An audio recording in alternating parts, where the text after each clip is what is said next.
என்ன 43 கேங்கா? இல்லைங்க, TN31. TN31னா என்னன்னு பாக்குறீங்களா? அதாங்க கடலூர். கடலூர் ஒரு காலத்துல தமிழ்நாட்டின் தலைநகராக இருந்ததுங்க.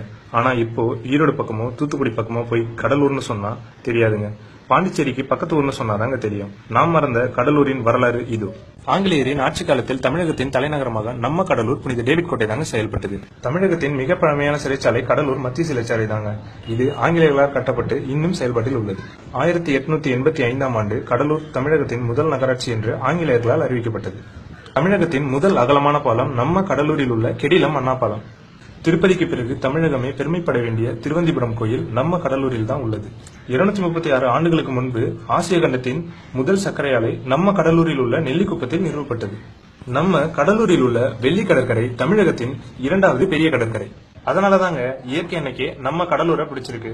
2004இல் சுனாமி, 2011இல் தானே புயல், 2015இல் பெருவெள்ளம். அருட்பெருஞ்சோதி தனிப்பெருங்கருணை என்ற அடிகளை கொண்ட வள்ளலாரின் சபை நம்ம கடலூரில் தான் உள்ளது. உலகில் ஆஸ்திரேலியாவுக்கு பிறகு சதுப்பு நில காடுகள் நம்ம கடலூரில் உள்ள பிச்சாவரத்தில் தான் உள்ளது. நம்ம கடலூரின் சிதம்பரம் நடராஜர் கோயில் 1000-2000 வருடங்களுக்கு முன் பூமியின் மையப்பகுதியில் கட்டப்பட்டது. 200 ஆண்டுகளுக்கு முன் தமிழகத்தின் முதல் இயற்கை துறைமுகம் கடலூரில் உள்ள பரங்கிப்பேட்டையில் செயல்பட்டது.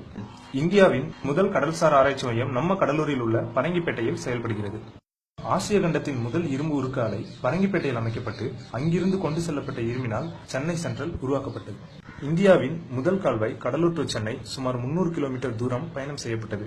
ஆனால் இன்று 3 கிலோமீட்டர் தூரம் கூட இல்லை. இந்தியாவிற்கு மின்சாரம் தருகின்ற நெய்வேலி அனல் மின் நிலையம் நம்ம கடலூரில் தான் உள்ளது. தடை செய்யப்பட்ட தொழிற்சாலைகள் உலகிலேயே கடலூர் சிப்காட்டில் மட்டும்தான் உள்ளது. ஐயா டாக்டர் APJ அப்துல் கலாம் அவர்களின் திருக்கரங்களால் 10 லட்சமாவது மரக்கன்று கடலூரில் நடப்பட்டது.